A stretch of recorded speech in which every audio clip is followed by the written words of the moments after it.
Savez-vous que se sont produites sur Terre des éruptions volcaniques si intenses que les volcans à l'origine de celles-ci sont désormais qualifiés de supervolcans? La vie sur Terre est depuis des centaines de millions d'années ponctuée de manifestations plus impressionnantes les unes que les autres, comme les collisions d'astéroïdes ou encore les éruptions volcaniques.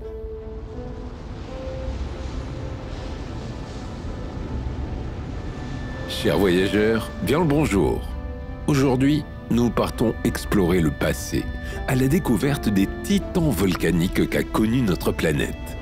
Mais avant de partir pour une nouvelle aventure, pense à liker la vidéo et à t'abonner à la chaîne pour ne rien manquer.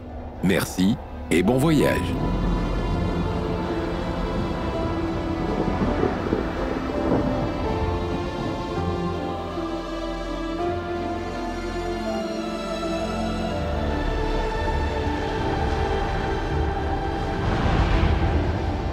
Un volcan en activité dégage d'énormes nuages de gaz et de cendres dans l'atmosphère et déverse des torrents de lave brûlante.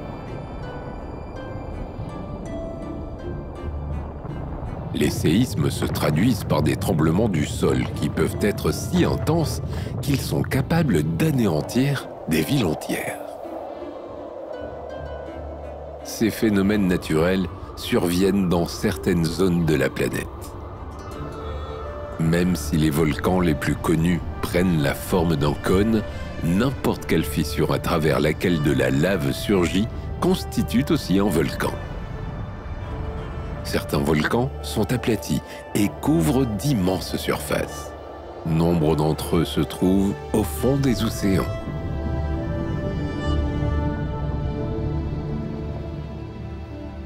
Si nous découpions la Terre en deux, nous pourrions observer toutes ces couches. À l'extérieur, la croûte terrestre se définit comme la partie supérieure de la lithosphère.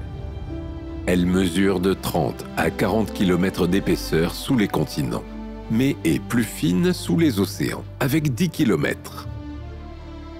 Le manteau se compose de roches silicatées denses et chauffées à blanc. Il enveloppe un noyau métallique qui se compose d'une couche extérieure liquide, enveloppant elle-même une partie plus petite et plus solide. La pression est extrême et le métal se trouve sous une forme dense qui ne pourrait pas exister dans les conditions qui demeurent en surface. La Terre est ainsi animée d'un feu intérieur. La température est de 1400 degrés Celsius à 200 km sous sa surface. En raison de la pression extrême qui règne à l'intérieur de notre planète, il faut s'enfoncer très loin, en profondeur, avant que les roches n'entrent en fusion.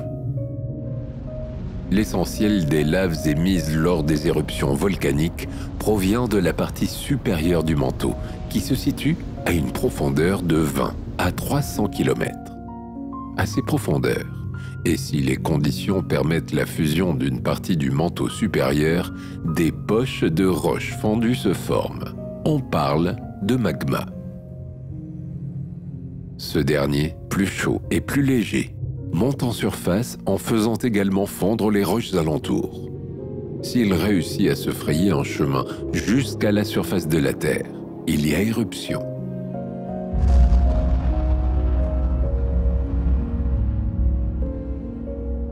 Au milieu du XXe siècle, le terme supervolcan a été employé pour la première fois pour définir des volcans à l'intensité et aux caractéristiques inhabituelles.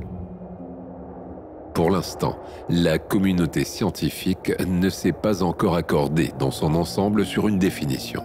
Mais d'après l'Institut d'études géologiques des États-Unis, un supervolcan est un centre volcanique qui a connu une éruption de magnitude 8, qui est le niveau le plus haut sur l'indice d'explosivité des volcans.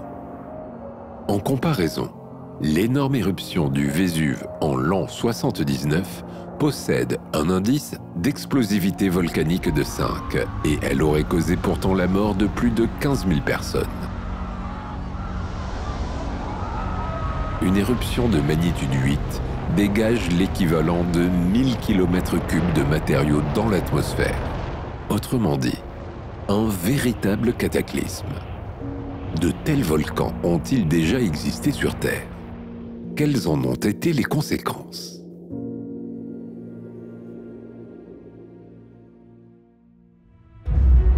Les éruptions volcaniques sont un des déchaînements de la nature qui inspirent à la fois la crainte et l'admiration. Les noms des volcans sont d'ailleurs souvent associés à la destruction. Ils offrent cependant un spectacle fascinant et stimulent l'intellect collectif. Les hommes sont impuissants devant la colère des volcans, mais n'en demeurent pas moins admiratifs. Les manifestations saisissantes de ces géants de feu les interpellent. Les plus anciennes civilisations ayant assisté à la manifestation d'éruptions volcaniques ont personnifié les volcans. Ces croyances ancestrales demeurent encore aujourd'hui.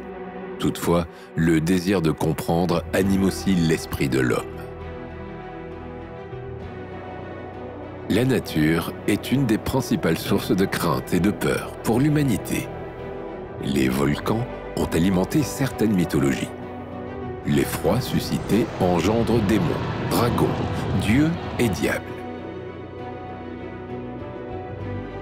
En Amérique du Sud, dans l'esprit des Aztèques, les volcans du Mexique entraient en éruption afin d'éliminer les envahisseurs qui profanaient leurs temples.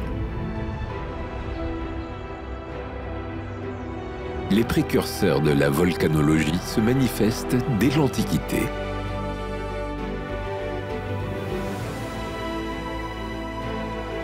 La Méditerranée est à l'époque le théâtre de nombreux tremblements de terre et d'éruptions volcaniques. Les premières hypothèses expliquant les fameux caprices de la Terre sont formulées au VIe siècle avant Jésus-Christ. Thalès, plus célèbre comme mathématicien, émet l'hypothèse que la Terre est un disque et que ces bouleversements sont dus aux tempêtes d'un océan sur lequel le disque flotte. Anaximandre, le disciple de Thalès, rapporte l'existence d'une force supérieure présente dans la nature qui engendre le chaud et le froid.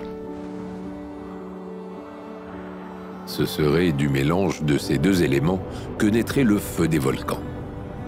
Ces éléments, que sont l'air et le feu, vont continuer à occuper les esprits jusqu'au XVIIIe siècle. Les différentes hypothèses vont évoluer.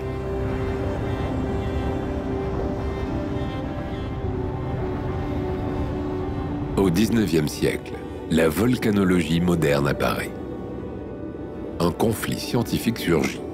Les cratères se forment-ils par soulèvement ou par accumulation? En 1912, Alfred Wegener propose la théorie de la dérive des continents. Mais son hypothèse ne sera admise par la majorité de la communauté scientifique que 40 ans après sa mort, lorsque les mécanismes de la tectonique des plaques furent mis en évidence. Cette théorie est intimement liée à l'explication du volcanisme. C'est elle qui révolutionne la perception du volcanisme et qui crée un lien entre les différents phénomènes géophysiques. La théorie de la tectonique des plaques permet une synthèse de l'ensemble des sciences de la Terre. Elle intègre la volcanologie comme une discipline à part entière. Elle est aujourd'hui le modèle le plus adapté pour comprendre et interpréter les mécanismes qui gouvernent notre planète.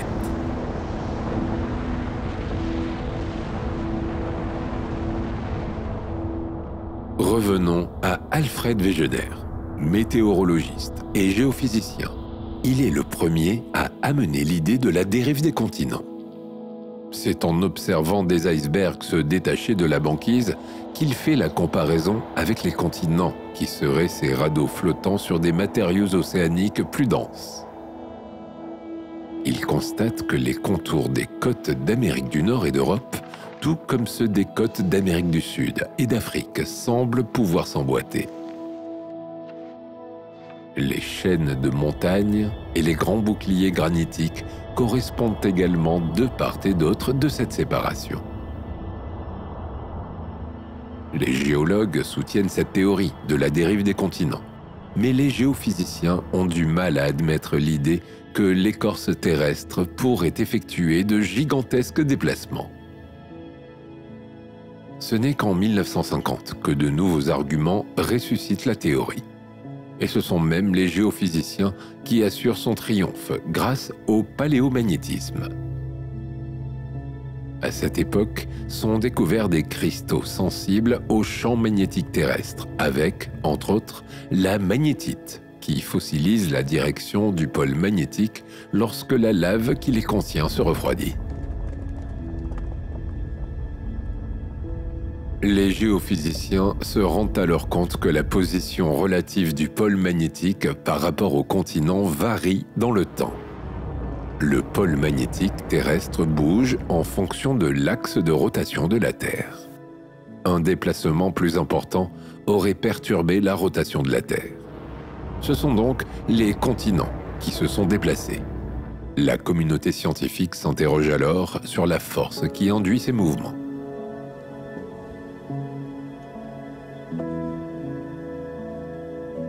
Dans les années 1960, Harry Hess, un géologue américain, propose d'expliquer la dérive des continents. Pour lui, un courant mantélique ascendant fournit la matière nouvelle nécessaire qui viendra combler la dorsale médio-océanique pour augmenter la surface du fond des océans. Le manteau entraîne de part et d'autre la lithosphère et, par conséquent, les fonds océaniques et les continents. L'expansion des fonds océaniques engendre une augmentation de la surface du globe. C'est au niveau des fosses des arcs insulaires qu'elle est compensée.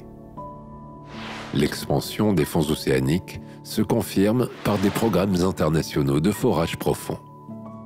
Les données récoltées permettent de donner un âge précis et ainsi une idée de la vitesse de cette expansion.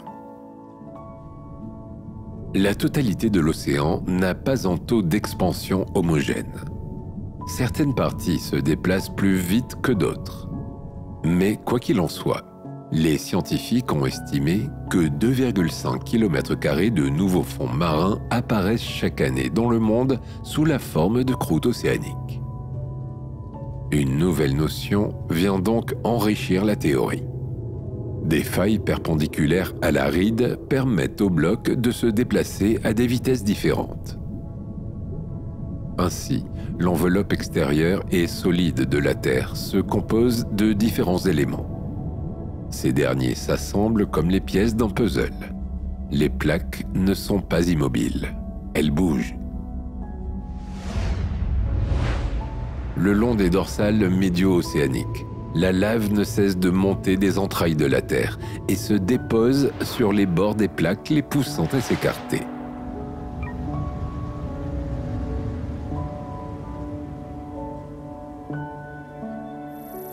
Il y a environ 200 millions d'années, à la fin du Trias, les continents tels que nous les connaissons aujourd'hui n'existent pas encore. Ils sont réunis en un seul et unique bloc. Des prémices de séparation apparaissent néanmoins avec la formation d'un nouvel océan. Il y a 140 millions d'années, durant le Crétacé, la fracturation de la Pangée s'accélère et elle se divise en continents. L'océan Téthys est à son ouverture maximale. L'océan Atlantique commence à s'ouvrir. Il éloigne les Amériques de l'Afrique et de l'Europe. Aujourd'hui, les continents n'ont pas fini leur migration. L'Amérique s'éloigne continuellement de l'Europe, à une vitesse moyenne de 3 cm par an.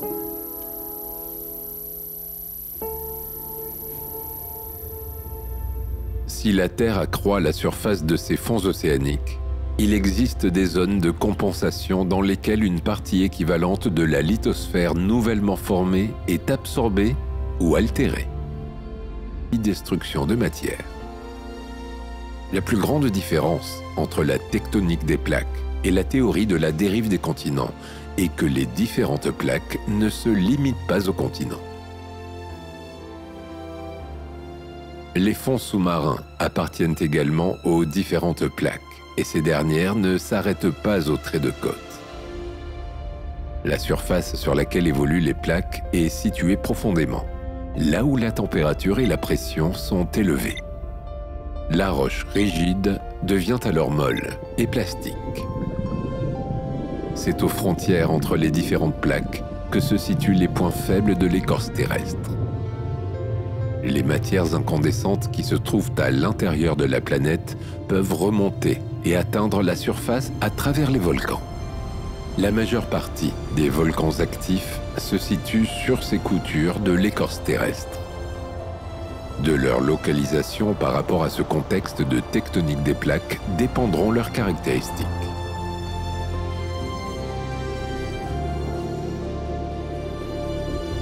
Les volcans issus des zones de subduction sont majoritairement dangereux.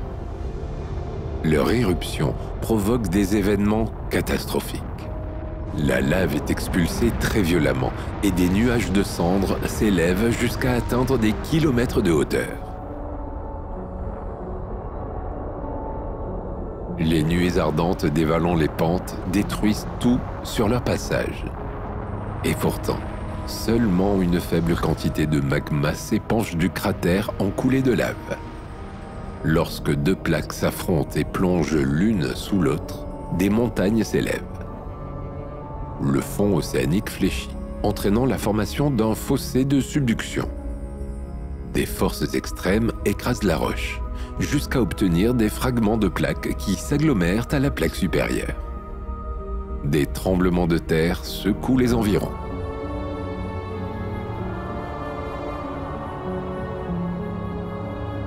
Lorsque la plaque atteint 100 km de profondeur, la température est si élevée qu'elle commence à fondre partiellement. Le nouveau magma formé réagit avec la matière en fusion. Le mélange est explosif. Le magma est riche en silice et par conséquent visqueux. Il remonte à la surface et fait éruption le long de la zone de subduction en édifiant des cônes volcaniques. Le magma remonte dans les cheminées des volcans et il dégaze tel un bouchon de champagne. Une explosion d'une violence inouïe se produit.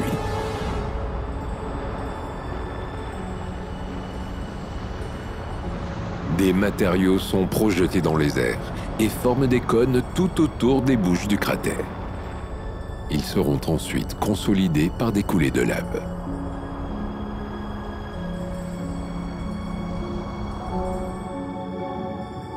Les éruptions qui se déroulent sur les dorsales médio-océaniques, à l'endroit où les plaques se renouvellent, sont beaucoup plus modestes. Le magma qui s'épanche demeure d'une consistance relativement fluide. Il est pauvre en silice. Il dégaze facilement avant de se répandre en coulées de lave. Il ne provoque généralement pas d'explosion brutale. Il s'agit d'une éruption nommée effusive. Ces volcans ne présentent pas de cônes volcaniques de plusieurs milliers de mètres de hauteur, comme on en retrouve sur les zones de subduction. Ils se dessinent plutôt en immenses massifs montagneux aux flancs peu pentus. Les éruptions se déroulent relativement calmement. La lave et les nuages de cendres jaillissent au début de l'éruption. Puis la majeure partie du magma s'épanche en coulées de lave.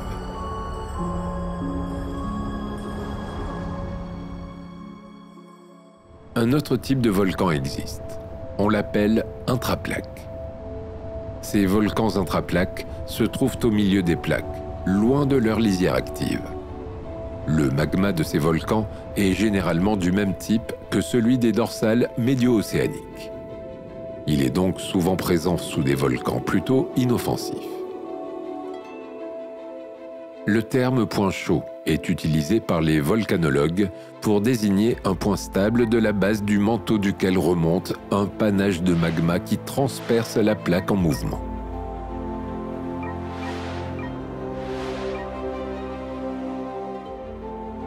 L'homme a toujours pensé qu'un feu brûlait dans les entrailles de la Terre.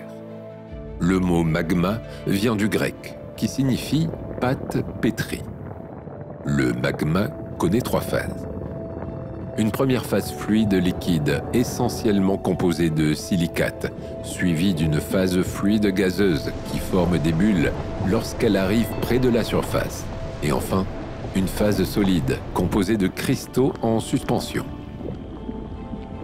Dès lors qu'ils sont en surface et dégazés, les magmas donnent naissance aux laves. L'appareil volcanique qui se voit en surface est comparable à la partie émergée d'un iceberg. Ces éruptions sont l'aboutissement d'un voyage long de plusieurs milliers, voire plusieurs millions d'années.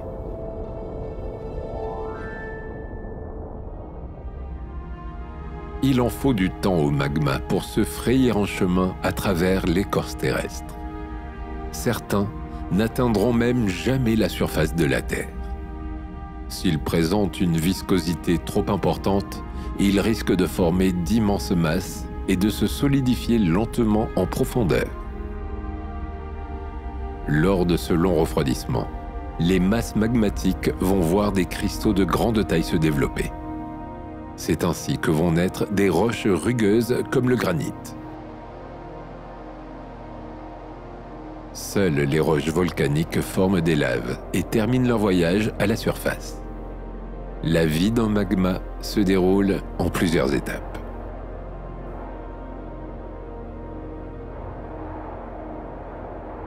Tout provient d'un contexte tectonique spécifique. Rides, subduction ou encore points chauds vont conditionner les matériaux d'origine profonde, qu'ils soient issus du manteau ou d'une partie de la croûte. Le magma n'aura alors pas la même nature. Puis vient l'étape du transfert. Lorsque le fluide arrive au niveau de la lithosphère, il va être soumis aux pressions d'origine tectonique des mouvements de la Terre. Le magma commence sa migration, dont l'inertie sera liée à sa viscosité. Le magma va ensuite subir des arrêts. Il va stagner dans des sortes de poches que l'on nomme des chambres magmatiques, au sein desquelles il va évoluer et se transformer. Enfin, la dernière étape est l'éruption. Elle sera définie selon les composants chimiques et gazeux du magma, sa transformation survenue durant l'étape du transfert, mais également selon les différents niveaux de stockage de son origine. Le chemin du magma est long et mouvementé avant qu'il ne soit visible à la surface de la Terre.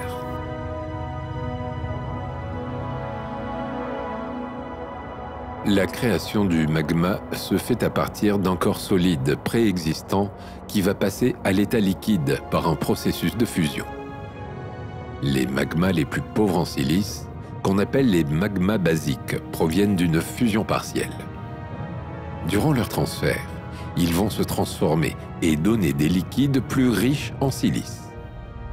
C'est dans les zones des rides océaniques et les zones de subduction qui sont situées en limite des plaques continentales que le magma est le plus produit.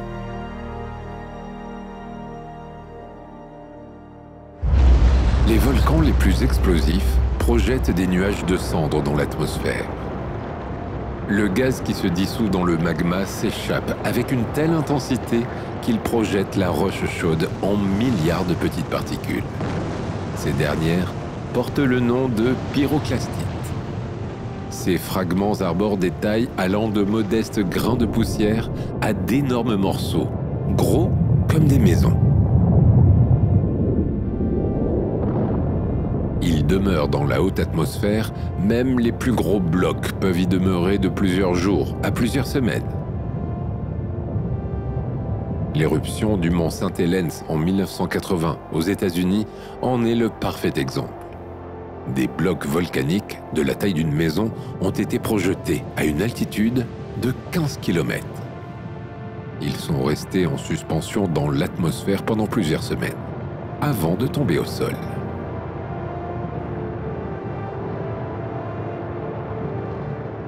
On retrouve également les lapillés, qui désignent les petites pierres, ainsi que les cendres. Les explosions volcaniques les plus violentes peuvent projeter des blocs gigantesques à plusieurs kilomètres de distance. Lors de certaines éruptions, les pyroclastiques forment des coulées plutôt que des panaches. Elles peuvent être très dangereuses et sont à l'origine des grandes catastrophes volcaniques. Les cendres émises lors des éruptions volcaniques sont extrêmement fines. Elles peuvent recouvrir plusieurs centaines de kilomètres carrés lorsqu'elles retombent sur le sol. Elles forment des lahares si elles se mélangent à l'eau et peuvent recouvrir des villes entières.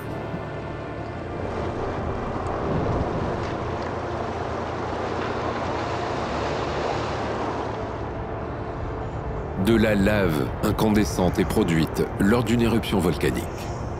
Sa consistance est fluide.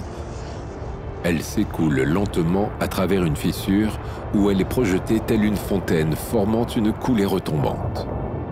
Dans les deux cas, elle s'apparente à une rivière de lave pouvant recouvrir d'immenses étendues avant de refroidir. Dans les cas où la lave est visqueuse, elle peut subir des explosions intermittentes lorsque la pression des gaz présents dans les roches devient trop forte et que ceux-ci s'en échappent. Les coulées de lave font généralement peu de victimes. Les coulées les plus rapides avancent à une vitesse de quelques dizaines de kilomètres par heure. Leur trajectoire est prévisible et il est donc possible d'anticiper le danger.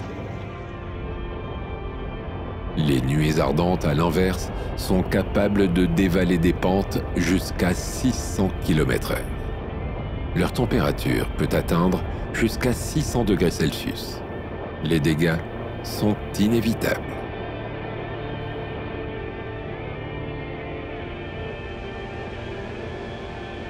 Les gaz volcaniques qui s'échappent lors d'une éruption sont extrêmement dangereux. Les vapeurs toxiques de gaz carbonique sont fourbes. Elles ne possèdent pas d'odeur et peuvent néanmoins être mortelles pour les organismes vivants. Contrairement aux autres gaz volcaniques, comme l'hydrogène sulfuré, qui a une odeur de chou pourri.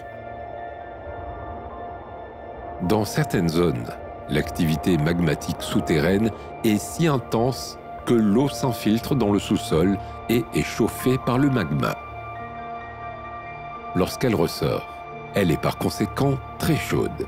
Elle peut prendre la forme de geysers, de fumerolles, de sources chaudes ou encore de mares de boue. Dans certaines situations, elle peut devenir fortement acide et former des mares ou des lacs particulièrement dangereux.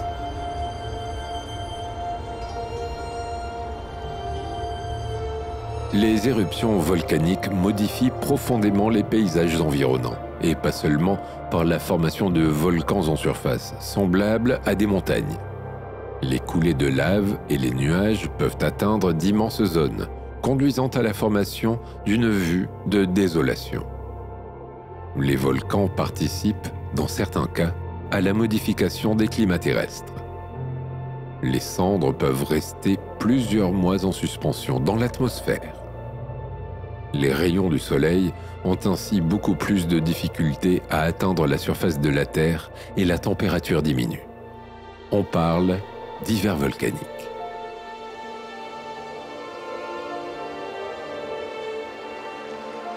Toutes les roches qui se situent au fond des océans sont jeunes. Elles n'ont en effet pas plus de 200 millions d'années, puisqu'une plaque océanique est nouvellement formée en continu, créée par les éruptions volcaniques abyssales. À travers les océans serpente une longue chaîne de montagnes, dont la longueur est estimée entre 60 000 km et 80 000 km. Les volcans y sont constamment en éruption. Ils produisent de nouvelles roches. Soumise à la pression de l'eau, la lave s'écoule lentement et arbore des formes arrondies que l'on appelle pilolavas, autrement dit, lave en coussin. Cette roche comble le vide qui s'ouvre au fur et à mesure que les plaques s'éloignent. C'est pourquoi les océans s'agrandissent de 2 à 20 cm par an. Dans les rifts, on retrouve les fumeurs noirs. Ces derniers sont des sources chaudes qui se trouvent à l'axe des dorsales, là où elles sont particulièrement actives. L'eau chaude qui est expulsée est acide. Elle contient des sulfures métalliques qui vont précipiter et donner des panaches noirs. Ces métaux précieux sont formés par les nouvelles plaques océaniques au niveau des rides. Ils sont dissous dans l'eau qui s'infiltre à travers la roche lors du refroidissement.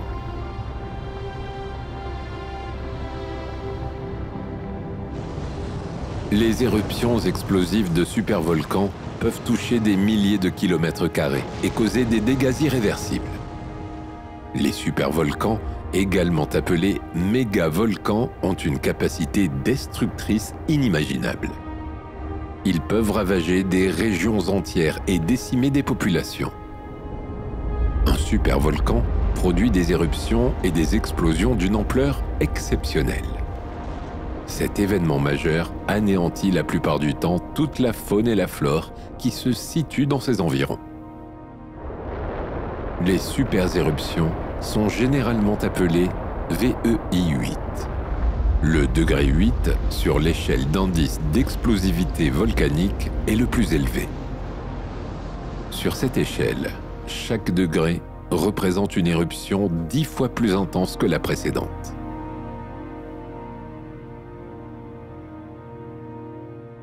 L'explosion du Santorin a été qualifiée de VEI 6 et elle est déjà colossale. La colonne plinienne, qui est la poussière dégagée, s'éleva jusqu'à la stratosphère, à 36 km d'altitude. C'est le niveau de la couche d'ozone. La représentation d'une éruption VEI 8 est donc d'un tout autre niveau. Il faut imaginer une éruption méga colossale. C'est comme si 1000 volcans de VEI 5, comme par exemple le mont Sainte-Hélène, explosent simultanément. L'énergie libérée est l'équivalent à 22 fois la puissance libérée par la bombe H américaine la plus puissante, le Castle Romeo, qui a explosé en 1954.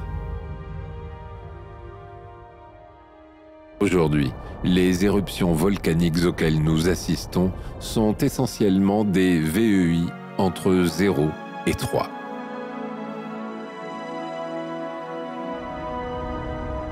Ces volcans émettent des gaz toxiques comme le gaz carbonique et le dioxyde de soufre. Parfois, ils éjectent uniquement des cendres. Certains volcans émettent de la lave qui demeure relativement fluide et qui s'échappe sans provoquer d'explosion. D'autres explosent en éjectant des coulées pyroclastiques. Les éruptions de supervolcans sont totalement différentes. Un vaste réservoir de roches fondues se forme en dessous des supervolcans. Le magma y est épais et visqueux. Il emprisonne les gaz. Cela conduit à une immense augmentation de la pression en seulement quelques milliers d'années.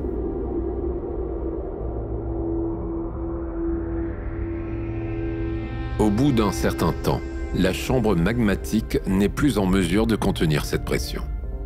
C'est alors que survient une éruption explosive dont l'écoulement à travers les fissures de la roche est des centaines de fois plus puissant qu'un écoulement normal.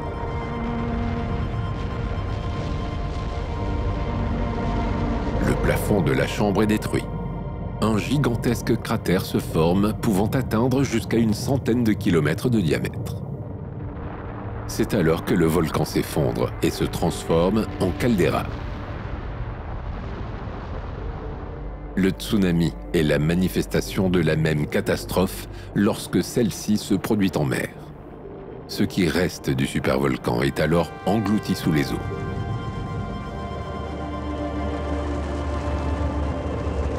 Les calderas se définissent comme de vastes dépressions volcaniques. Elles affichent une forme plus ou moins circulaire et sont issues de la destruction de la partie supérieure d'un système volcanique. Ce phénomène, relativement rapide, compense un vide laissé en profondeur par l'éruption. Une caldeira affiche au minimum un diamètre d'1 kilomètre. mais la plupart d'entre elles s'étendent sur des dizaines de kilomètres de large. La plus grande caldeira connue à l'heure d'aujourd'hui est celle de Toba, en Indonésie. Elle mesure 100 km de long et 30 km de large.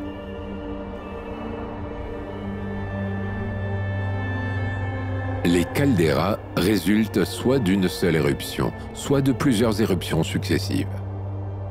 Celles affichant une taille de plusieurs dizaines de kilomètres de diamètre ont été nommées supervolcans par les volcanologues. Elles sont constituées de volumineux dépôts de matériaux volcaniques comme des coulées de cendres et de ponces siliceuses.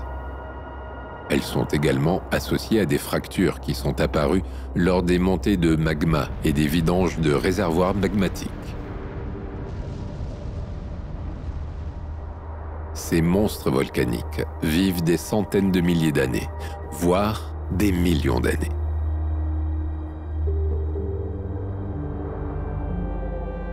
Même après l'éruption au cours de laquelle s'effondre la caldeira, l'activité continue. On appelle cette période le volcanisme post-caldeira.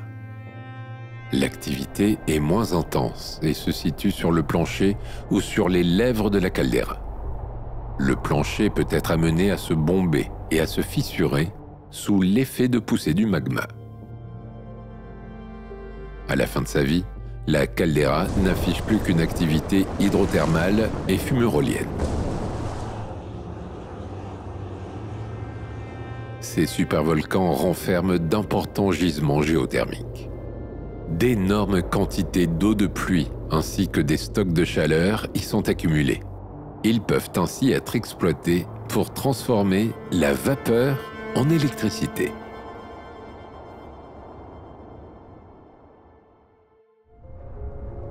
Les géologues ont longtemps considéré le volcanisme comme un phénomène négligeable, une sorte de maladie de la planète. La théorie de la tectonique des plaques change radicalement ce regard. Le volcanisme s'intègre maintenant comme dans un modèle global. Une explication est désormais apportée aux chaînes de montagnes et aux alignements volcaniques. Les plaques et leurs frontières conditionnent la situation des volcans.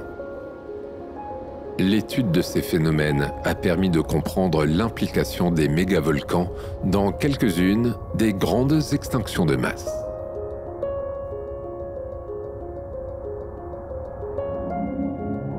Les traps de Sibérie correspondent à des formations géologiques couvrant une vaste zone magmatique en Sibérie. Ces traps se sont formés à la suite d'éruptions volcaniques massives durant environ 1 million d'années. Cette succession d'éruptions est une conséquence de la tectonique des plaques. Durant le Permien, tous les continents se réunissent en un seul supercontinent. De nombreux plateaux continentaux disparaissent et les collisions forment des chaînes de montagnes. En passant de plusieurs à un seul et unique continent, la longueur totale des bandes côtières s'amenuise. Ces dernières, qui étaient soumises à un climat océanique, laissent désormais la place à de vastes zones continentales et à un climat aride.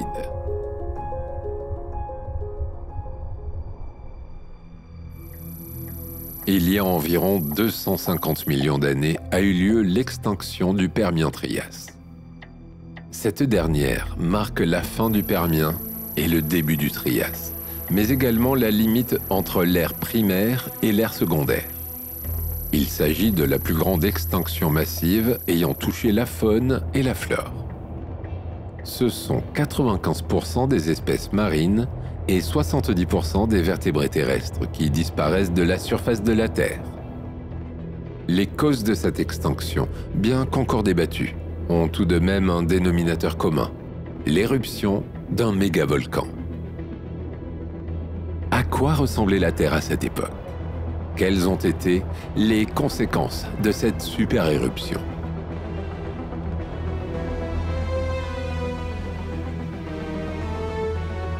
Bienvenue au Permien. Durant le Permien, le niveau de la mer est assez bas. Le Gondwana et la Laurussia sont entrés en collision. Une immense chaîne de montagnes nommée l'Oural s'est formée. tous les continents forment désormais un supercontinent nommé la Pangée. Le climat est globalement plus chaud et plus sec. L'ancien Gondwana, qui se dirige en direction des tropiques, s'éloigne de plus en plus de sa position polaire. La calotte glaciaire diminue. Le supercontinent est entouré de l'océan Pantalassa, qui signifie la mer universelle. Le paléo-océan, nommé Thétis, s'étend à travers la Pangée d'est en ouest. La Pangée est un paradis tropical rempli de forêts luxuriantes et de sources fraîches dans lequel une grande diversité d'animaux et de plantes évolue.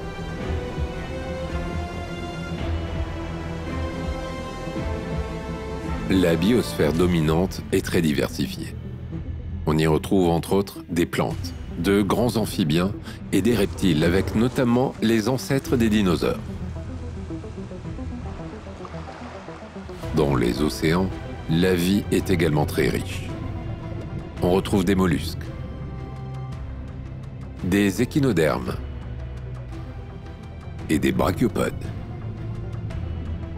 Le climat sec et chaud favorise le développement de nouvelles plantes dont les graines sont encapsulées dans une protection. On les appelle les gymnospermes. Les premiers arbres modernes, comme les conifères, apparaissent et se diversifient.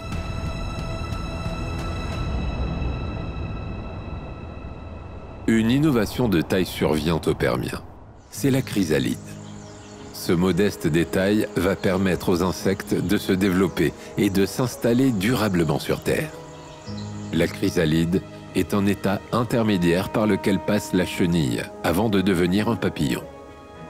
L'animal vit désormais une phase dormante et immobile. Il s'entoure d'un cocon de soie ou de débris naturels et se protège en se cachant dans le creux des arbres. Ainsi, l'animal sommeille durant de longues périodes de froid ou de sécheresse. Dès lors que de meilleurs jours arrivent, il peut alors sortir de ce cocon. Les plantes et les insectes évoluent de pair. C'est une constante que l'on retrouve tout au long de l'histoire des insectes.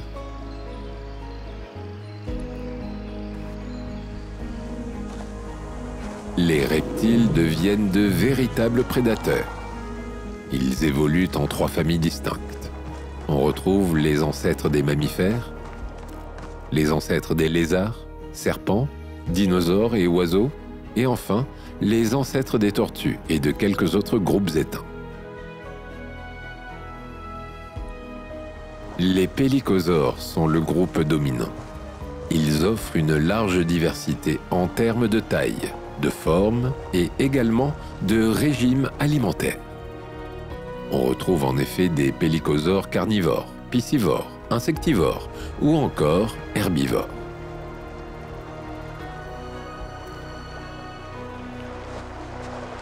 Le dimétrodon est l'un des plus célèbres d'entre eux. Il se repère facilement grâce à une caractéristique des plus notables. Il possède une grande voile sur le dos, formée d'épines allongées qui démarrent des vertèbres. Elle lui sert probablement à réguler sa température en orientant la voile en fonction du soleil et du vent.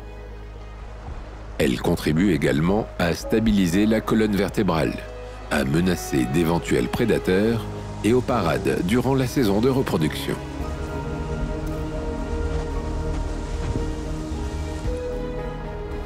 Le dimétrodon se déplace sur 4 pattes.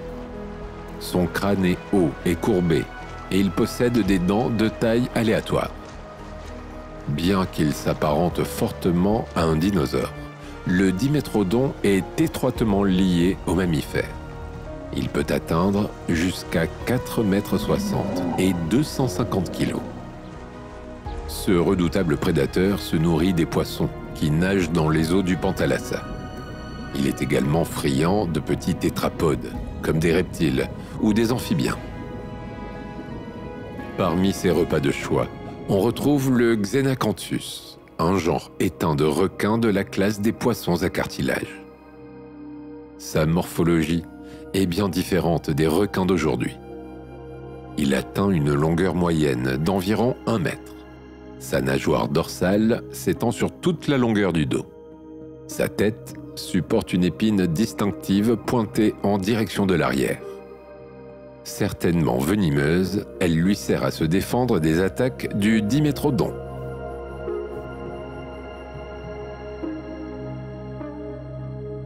Le dimétrodon s'attaque également à un autre pélycosaure, l'édaphosaure, un mammalien herbivore.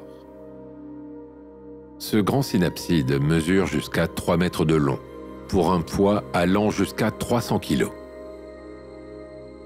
Ses dents semblent adaptées aux plantes, ainsi que pour broyer des coquillages.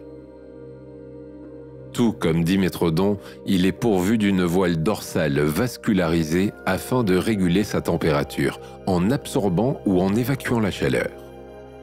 Cette voile diffère un peu du fait qu'elle possède des excroissances osseuses plus courtes que celles du Dimétrodon, mais plus lourdes. Cet herbivore est une proie idéale pour son cousin Dimétrodon.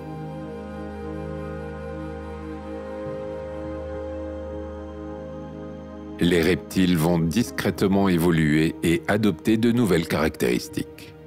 Ils développent une protection innovante, la fourrure, et avec elle, la thermorégulation. Les premiers reptiles à sang chaud apparaissent.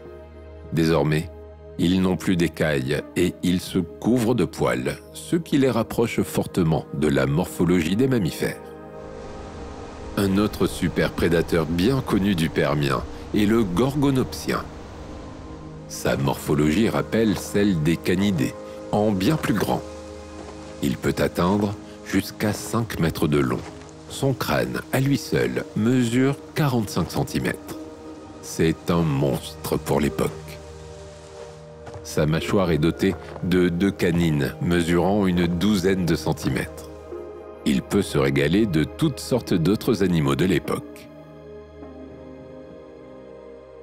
Cet écosystème, qui semble avoir trouvé un équilibre, va être bouleversé par une catastrophe.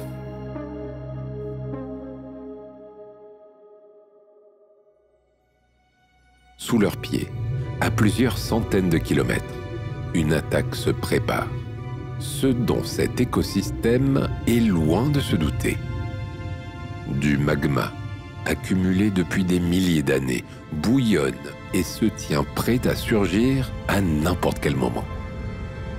La pression augmente petit à petit alors qu'un gaz nauséabond s'échappe de la surface de la Terre.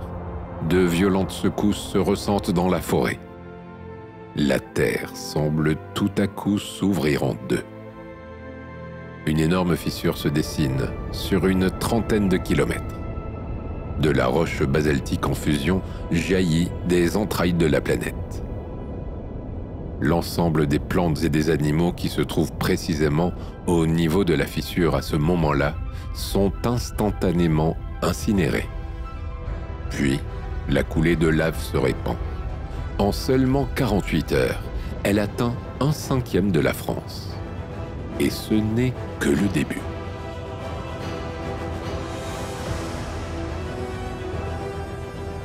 Tel un torrent de feu, le magma continue de s'épancher. Alors que la plupart des éruptions volcaniques s'arrêtent pour retrouver de longues périodes d'inactivité, les éruptions de Sibérie perdurent. 100 ans, 1000 ans, 10 000 ans défilent, et la Terre continue de cracher sa colère. Les Traps de Sibérie sont un épanchement basaltique exceptionnel. Le fait que la Terre soit à cette époque constituée d'un seul et unique continent entraîne une réaction en chaîne incontrôlable. La poche de magma des Traps est alimentée en permanence par un océan de roches liquides. Le magma va toucher la faune et la flore se trouvant autour de l'actuelle Sibérie. Mais la planète va lentement être gagnée par la colère du volcan qui crée un funeste déséquilibre naturel. Désormais, les gaz volcaniques s'accumulent dans l'atmosphère. On parle là de gigatonnes de dioxyde de carbone et de dioxyde de soufre. Ces super éruptions correspondent à un épanchement de lave atteignant des surfaces de 2 millions de kilomètres carrés, sur une épaisseur totale d'environ 3,5 km. Le volume total est estimé entre 3 et 5 millions de kilomètres cubes.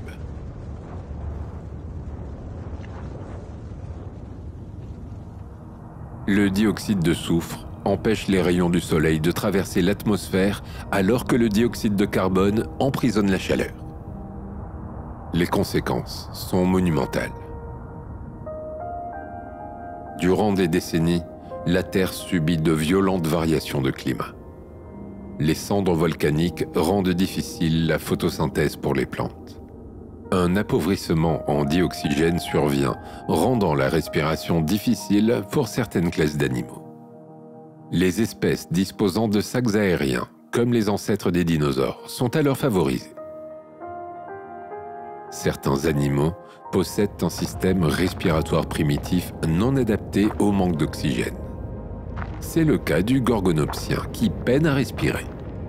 Le méga-prédateur s'affaiblit et ne survit pas à cet événement.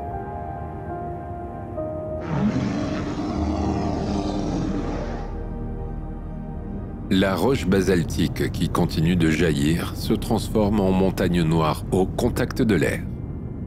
Elle est complètement stérile, plus rien ne pousse. D'immenses déserts se forment, précipitant les animaux dans la famine. Et pourtant, ils ne sont pas au bout de leur peine. Le dioxyde de soufre volcanique se mêle à la vapeur d'eau et forme de l'acide sulfurique. Des torrents de pluies acides s'abattent à présent sur la planète. L'acidité de ces pluies correspondrait à un pH entre 2 et 3. Durant environ 1 million d'années, ce phénomène de pluie hautement acide se produit à intervalles réguliers. La végétation est ravagée. Les animaux ont de moins en moins d'abris pour se cacher et se protéger. Les espèces les plus petites ont le plus de chances de pouvoir se mettre en sécurité. Les cendres assombrissent désormais le ciel. Le soleil est occulté et les températures chutent drastiquement. Un hiver volcanique s'installe durant des décennies, entraînant la mort de milliers d'espèces animales et végétales dans une période d'hiver volcanique.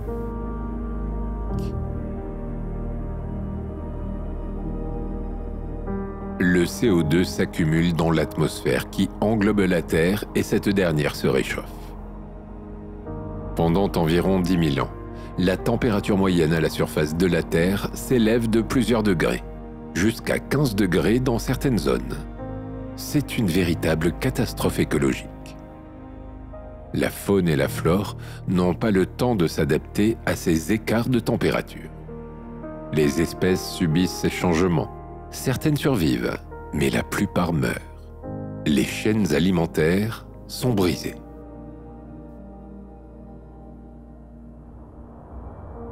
Quelques dizaines de milliers d'années plus tard, alors que l'ensemble de la planète s'est réchauffé, par effet de cascade, les eaux des océans aussi. Les hydrates de méthane sont maintenus à l'état solide par la pression et les températures basses dans les fonds océaniques. Avec le réchauffement global, ils retrouvent leur état gazeux et le méthane est libéré. Ce gaz est un gaz à effet de serre très puissant, 10 fois plus fort que le dioxyde de carbone.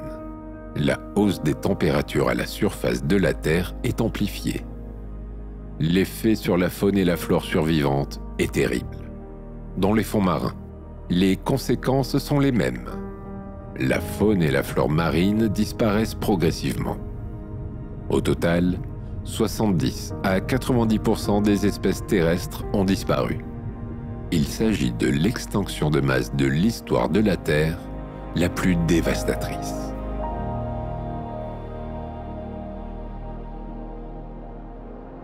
Les chanceux survivants vont connaître des années difficiles. Ce nouveau monde hostile n'est rien comparé au paradis qu'ils avaient connu durant le Permien. Et pourtant, ils vont savoir évoluer et s'adapter. Il faudra environ 80 000 ans avant que la vie reprenne le dessus. Et même si la planète semble être réduite à néant, tout doit se reconstruire. Les survivants de cette grande extinction ont maintenant le champ libre. Une nouvelle ère commence qui sera marquée par l'émergence d'une nouvelle famille qui va imposer son règne sur la planète, les dinosaures.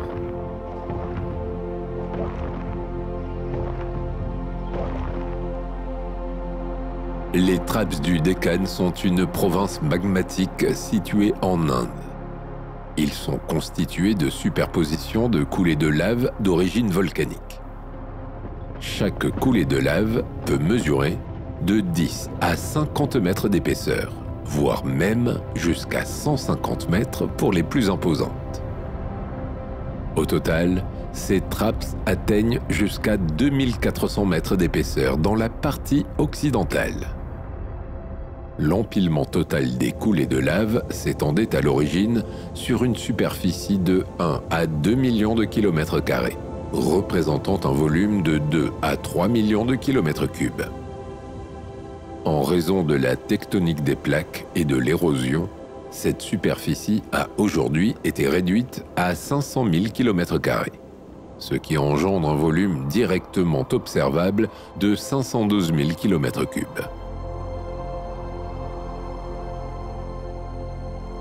Les Traps du Deccan se situent à l'ouest de l'Inde. Ces puissantes éruptions sont survenues il y a 66 millions d'années.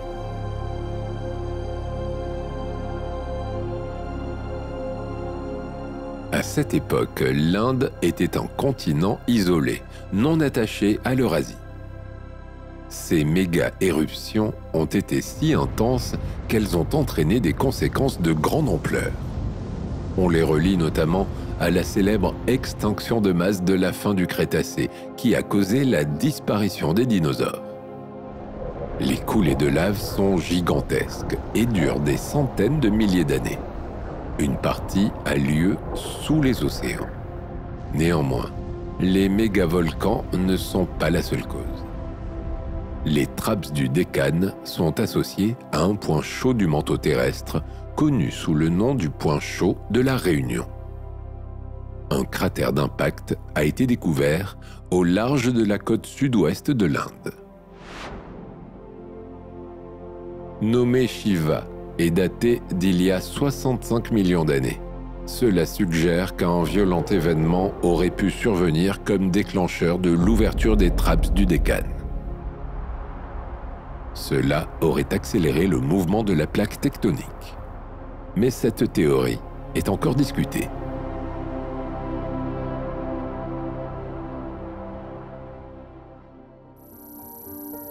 Le Crétacé est une période charnière dans l'évolution du vivant. D'immenses changements surviennent. La surface de la Terre a changé de visage. Désormais, la Pangée laisse place à deux nouveaux continents, la Laurasie au nord et le Gondwana au sud. La Laurasie se divise elle-même en deux parties, laissant apparaître le futur océan Atlantique. La planète a désormais une apparence qui se rapproche doucement de ce que nous connaissons aujourd'hui. La Terre ne possède aucune calotte glaciaire. Le climat est plutôt chaud. Le niveau des eaux est plus haut de plusieurs centaines de mètres que celui que nous connaissons aujourd'hui.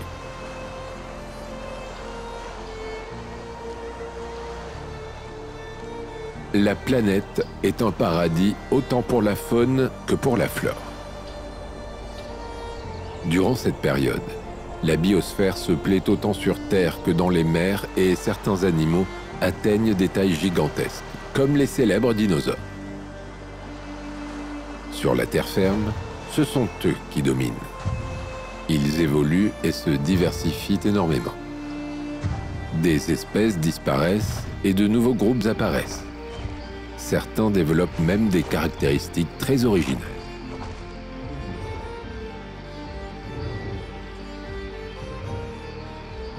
On retrouve par exemple des espèces porteuses de boucliers. C'est le cas de l'ankylosaure. Ce dernier est un véritable char de combat sur pattes. Il possède des plaques osseuses insérées dans un cuir épais, corné et doté de boutons osseux. Il évolue près des rivières et des marécages. C'est un paisible herbivore qui se plaît dans ce climat tropical où la végétation est luxuriante.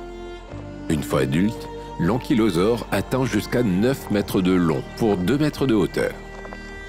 Sa cuirasse défensive constitue l'un des systèmes de défense connus les plus efficaces chez les dinosaures. Son crâne est orné de 4 grandes cornes pyramidales et d'écailles épaisses. Même ses paupières possèdent de petites plaques osseuses protectrices. Sa queue, qui se termine en forme de massue, est également composée de plaques osseuses, ultra lourdes. Elle lui permet de s'en servir comme une arme de défense très efficace qui peut briser les os ou le crâne d'un prédateur. On pourrait le croire invincible. Pourtant, l'ankylosaure a un point faible. Ses pattes et son ventre ne sont pas protégés par sa cuirasse. Il doit donc faire extrêmement attention à ne pas se retrouver sur le dos, mettant en évidence les parties de son corps fébrile. De plus, il est incapable de se relever tout seul.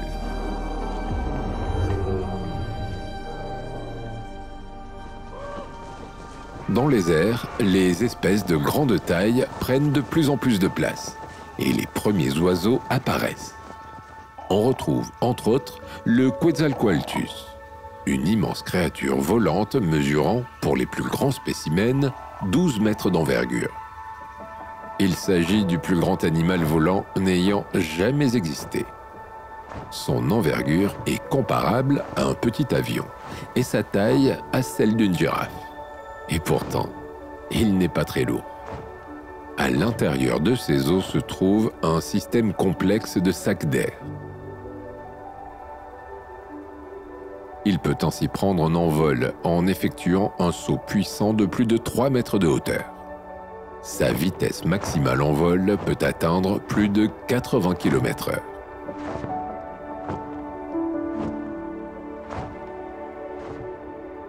Le Crétacé se déroule dans le calme. Ce climat favorable invite les espèces à évoluer de manière inventive, tout en jouissant de la sélection naturelle. Du côté des végétaux, la nouveauté est l'apparition des plantes à fleurs. Désormais, les écosystèmes terrestres ne seront plus jamais les mêmes. Parallèlement, les insectes qui étaient déjà très diversifiés au Jurassique vont se spécialiser. Les plantes à fleurs exploitent les services de ces derniers, amateurs de pollen. Leurs pétales colorés, leurs parfums subtils ou enivrants sont des signaux à l'attention des insectes. Ils y trouvent généreusement du pollen et du nectar.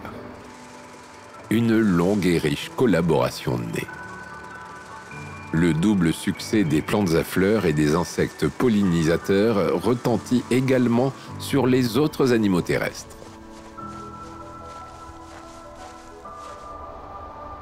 Les animaux granivores, frugivores et insectivores se multiplient. Les oiseaux du Crétacé profitent pleinement de la double explosion des plantes à fleurs et des insectes. Au milieu de cet équilibre que semble trouver la nature, les mégavolcans vont se faire entendre. Et cela ne sera pas sans conséquences.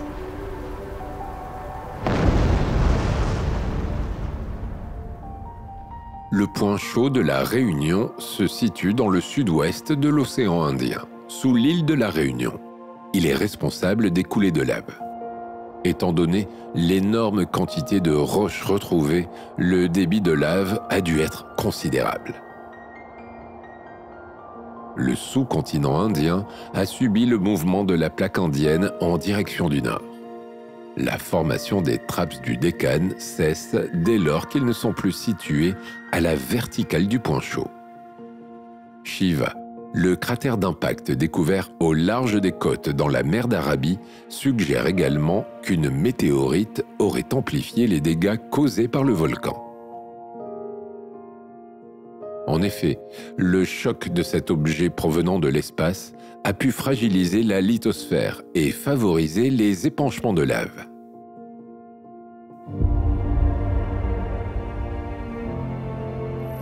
Il y a 66 millions d'années, la fin du Crétacé est marquée par une violente extinction de masse. Après un règne de plus de 160 millions d'années, les dinosaures sont presque tous anéantis. La cause la plus plausible, selon les scientifiques, est un impact d'astéroïdes. Un objet gros comme l'Everest, de plus de 10 km de diamètre et pesant 1 milliard de tonnes, s'introduit dans l'atmosphère à la vitesse de 20 km par seconde.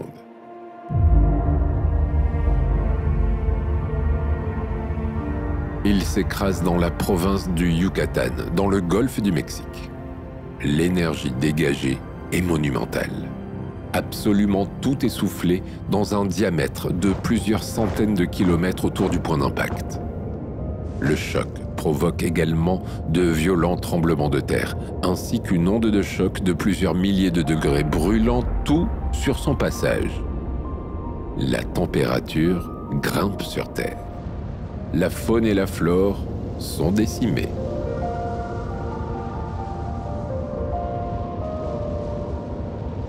Les mégavolcans du Deccan se réveillent légèrement avant cette catastrophe.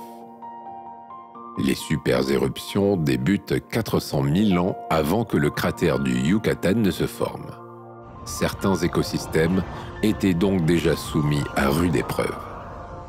Il apparaît cependant qu'après le choc, la quantité de lave déversée par les mégavolcans a considérablement augmenté. 75% de la lave du Deccan a été crachée après l'impact de l'astéroïde sur une période de plusieurs centaines, voire millions d'années.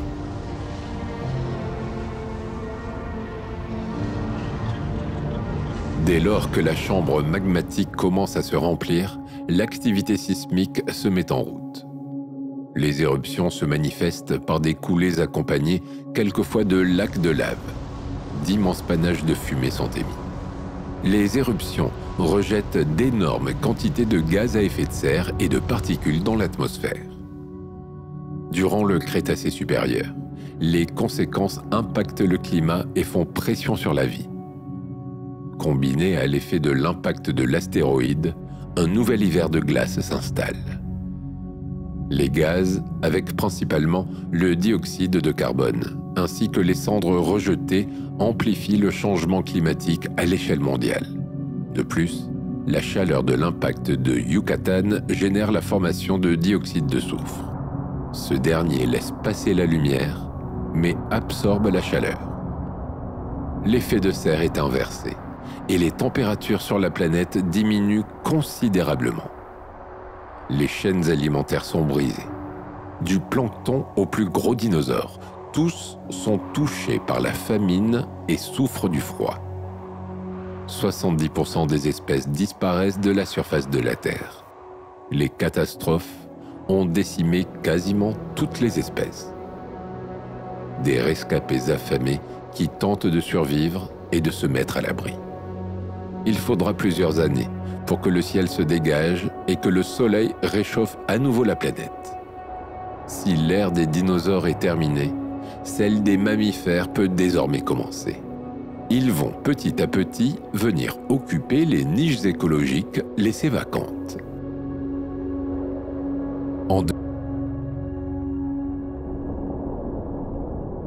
En dehors des catastrophes ayant causé des extinctions de masse, d'autres mégavolcans ont déversé leur colère sur la Terre.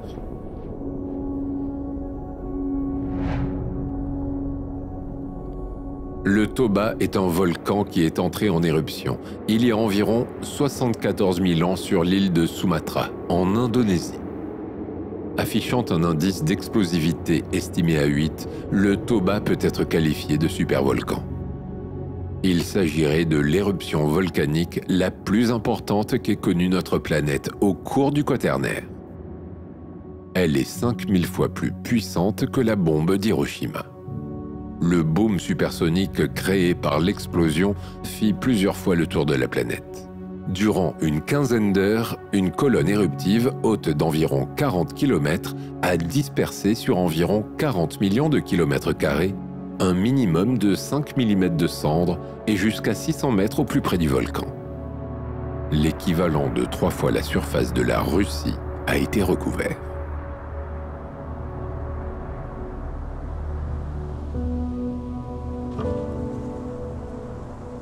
À ce moment-là, sur Terre, plusieurs espèces du genre Homo coexistaient.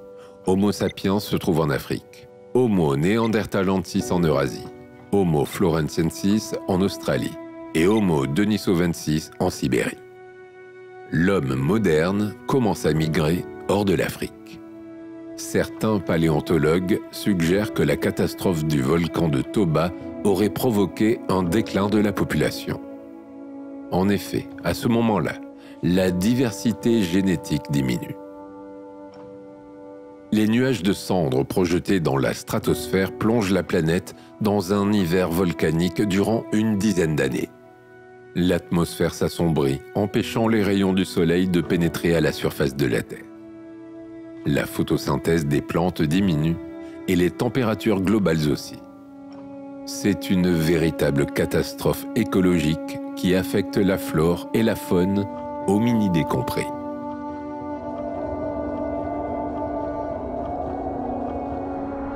Des fragments de roches volcaniques provenant du volcan de Toba ont été retrouvés sur la côte méridionale de l'Afrique du Sud, dans 2 sites occupés par Homo sapiens. Les débris auraient ainsi parcouru environ 9000 km. Il est très rare de retrouver des résidus aussi loin du volcan d'origine. Durant l'hiver volcanique, des traces d'activité humaine ont tout de même été retrouvées. Homo sapiens est donc sorti indemne de cette catastrophe et a réussi à survivre.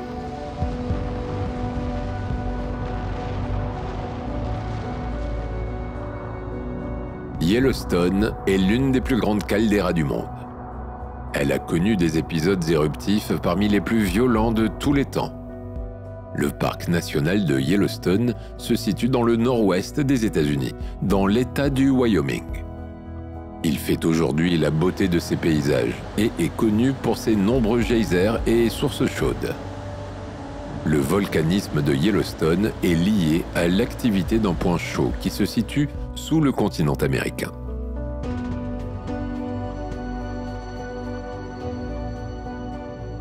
Depuis environ 50 millions d'années, ce point chaud demeure à l'origine d'un volcanisme actif. Il résulte d'un mouvement vers le sud-ouest de la plaque nord-américaine à la vitesse moyenne d'environ 26 mm par an.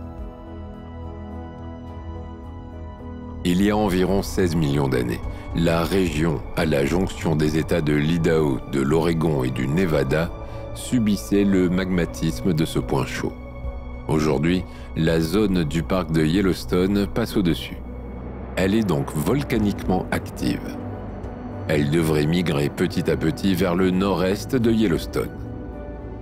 Le plateau volcanique de Yellowstone s'étend sur des milliers d'hectares et son point culminant se situe à 2805 mètres d'altitude. Il résulte de 3 éruptions colossales qui ont affecté la région.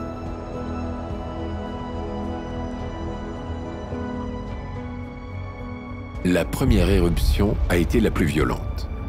Elle a eu lieu il y a environ 2,1 millions d'années et a donné naissance à une caldeira appelée Highland Park. Elle mesure plus de 37 km de long. Son centre se trouve dans la partie ouest actuelle du parc de Yellowstone.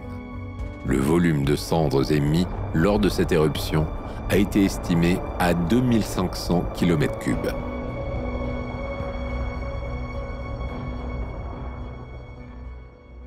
Une deuxième éruption a eu lieu il y a 1,3 million d'années. Elle a formé la caldeira Henry's Fork d'un diamètre de 16 km. C'est la plus petite des 3. Elle se situe à l'ouest de Yellowstone. Le volume de produits éjectés a été estimé à environ 280 km3.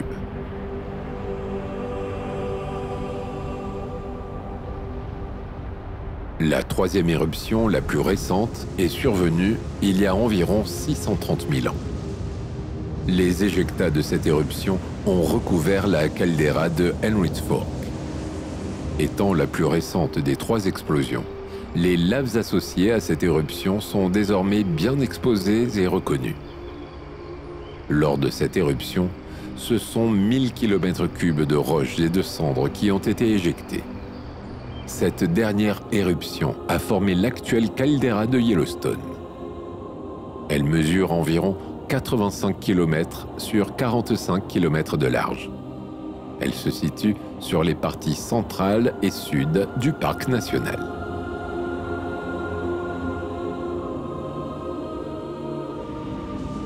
Durant cette troisième super éruption, plus de 1000 km3 de matériaux ont été émis que l'on retrouve aujourd'hui dans les tufs de Lava Creek. Après chacune des trois explosions, et durant des milliers d'années, des éruptions moins fortes ont lieu. C'est ce qu'on appelle la phase de volcanisme post-caldeira. Cette phase se traduit par des coulées rhyolithiques. Il arrive que le plancher des calderas se soulève sous la poussée du magma et forme un dôme. Les dernières éruptions post-caldeira ont eu lieu il y a 70 000 ans et ont formé le plateau de Pitchton. C'est la dernière fois qu'il y a eu des émissions de magma. Mais depuis, le parc de Yellowstone affiche une intense activité hydrothermale. Ce sont à peu près 300 geysers et plusieurs milliers de sources chaudes et de fumerolles qui occupent le plancher de la caldeira. Ces phénomènes s'expliquent par l'infiltration des eaux de pluie en profondeur qui, mises au contact des roches chaudes, se réchauffent. Selon leur composition chimique et la présence ou non de microalgues et de bactéries thermophiles, cette eau chaude va afficher toute une gamme de couleurs. On peut retrouver du jaune orangé, du rouge foncé, du bleu ou encore du vert lagon. Chaque couleur indique une certaine température. Par exemple, lorsque les algues et bactéries sont de couleur blanche, l'eau est à environ 80 degrés Celsius. Lorsqu'elle est de couleur jaune, l'eau est à 70 degrés Celsius. Lorsque la couleur est noire, la température est inférieure à 40 degrés Celsius.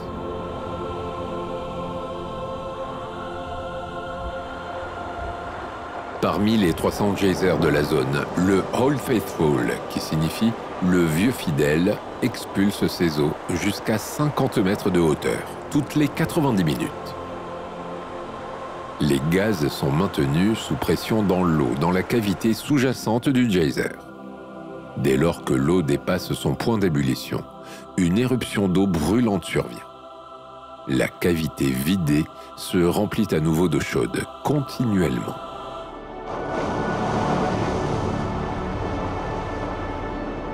Ces trois grandes éruptions à Yellowstone sont espacées d'environ 650 000 ans.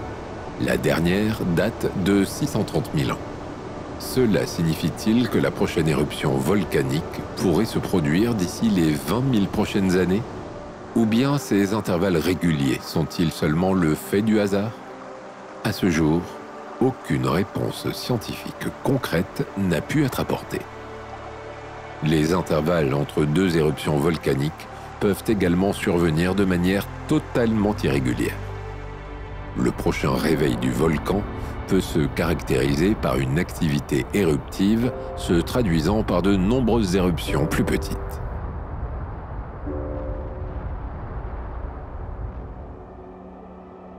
Depuis que l'homme est apparu sur Terre, les volcans montrent leur colère presque chaque jour. Même si ces éruptions sont la plupart du temps mineures, il arrive qu'elles prennent un caractère beaucoup plus violent et dévastateur. En 1815, l'homme moderne se confronte à l'une des plus grosses colères volcaniques de ce jour. Il s'agit de l'éruption du Tambora, en Indonésie.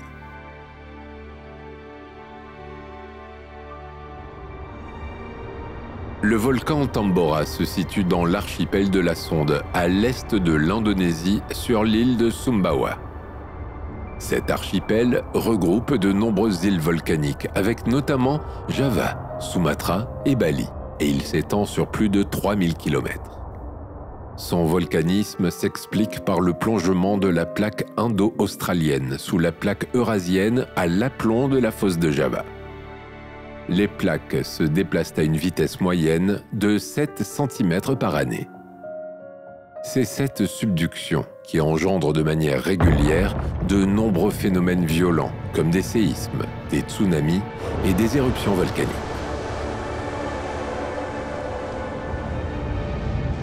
Situé à 340 km au nord de la fosse de Java, le volcan Tambora est l'un des 149 actifs en Indonésie. Bien qu'il ne soit pas qualifié de mégavolcan, le Tambora est un énorme stratovolcan doté de nombreux cônes satellites et d'abondantes coulées de lave. Il est qualifié d'un VEI 7. Il couvre une superficie de 1400 km² et forme la péninsule de Sangar. Le diamètre de ce grand cône est de 60 km à sa base. À son sommet, la caldeira mesure 6 km de diamètre pour environ 1250 mètres de profondeur. Quels ont été les signes du réveil d'un tel monstre?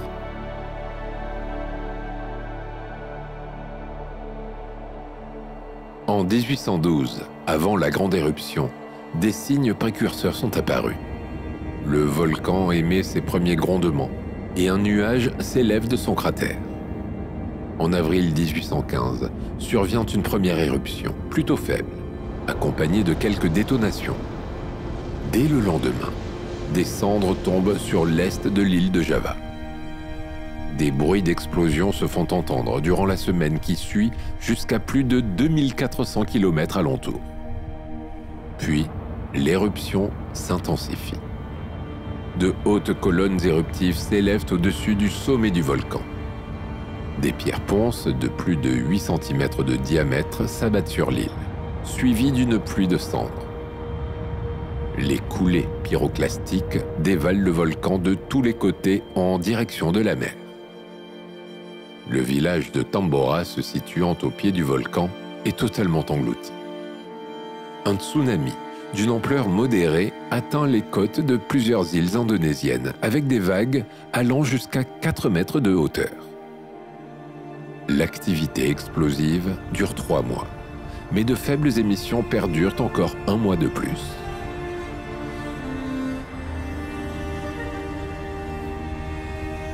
L'éruption du Tambora est la plus violente des temps historiques, après celle de Samalas en 1257. Les scientifiques ont évalué à plus de 1500 km3 la quantité de matériaux volcaniques éjectés en une journée. Le panache éruptif a atteint une hauteur de l'ordre de 40 km. Les coulées pyroclastiques se sont épanchées jusqu'à 20 km depuis le sommet du volcan. Des cendres sont retombées jusqu'à 1300 km du volcan. Jusqu'à plus de 600 km de distance du Tambora, la région a été assombrie par le nuage éruptif. Les îles de Sumbawa et Lombok ont vu leur végétation anéantie par les retombées de cendres. Si les particules de gaz les plus grosses sont retombées rapidement après l'éruption, les plus fines et les gaz sont restés en suspension de quelques mois à plusieurs années, jusqu'à 30 km d'altitude. Les courants de l'atmosphère les ont transportés tout autour de la planète.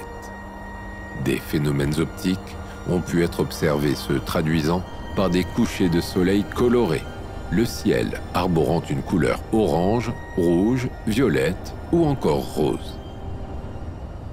La plus grosse conséquence a été l'impact de la grande quantité de soufre libérée dans la stratosphère. Un brouillard permanent s'est installé l'année d'après, en 1816. Ce dernier a absorbé le rayonnement solaire. C'est ainsi que durant l'été 1816, plusieurs pays de l'hémisphère nord ont eu une année sans été. La pluie tomba presque en permanence de mai à octobre. Les températures moyennes chutèrent par rapport au normal de saison. Les récoltes furent désastreuses cette année-là et engendrèrent une famine.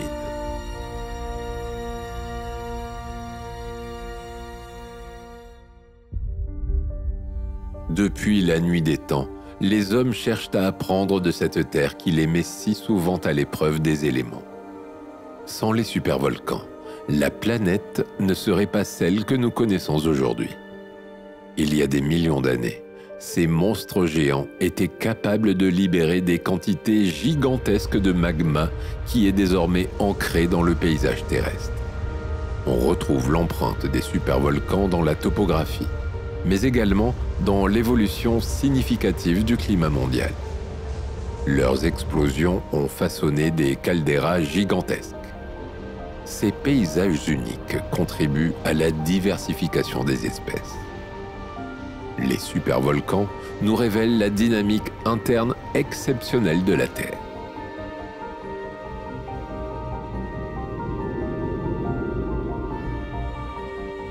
Alors que les volcans peuvent être la cause de la mort des êtres humains, dans les fluides hydrothermaux des fumeurs noirs ou blancs, au sein même de l'axe des rides océaniques, là où s'opère le renouvellement des fonds océaniques, des bactéries se développent et survivent à plus de 200 degrés Celsius. Dans un rayon de quelques kilomètres autour de ces sources se forme toute une chaîne animale regroupant une oasis de vie sous-marine exceptionnelle. Les cendres rejetées par les volcans explosifs deviennent dans certains cas des engrais naturels d'une qualité remarquable. Les agriculteurs peuvent ainsi effectuer jusqu'à 3 récoltes par an. Dans certaines régions fortement arides du monde, ce sont les volcans qui offrent l'eau et rendent la vie possible. Bien qu'impressionnants, les volcans ont pu avoir de nombreuses répercussions dans l'histoire de l'évolution humaine. Au-delà des éruptions courantes, comme il en existe entre 10 et 20 en moyenne par semaine à la surface du globe, les crises importantes se traduisent par de véritables cataclysmes volcaniques. Les supervolcans et les volcans, certes, ôtent la vie, mais n'oublions pas qu'ils sont également une source de vie, une source qui a très probablement permis l'apparition de la vie.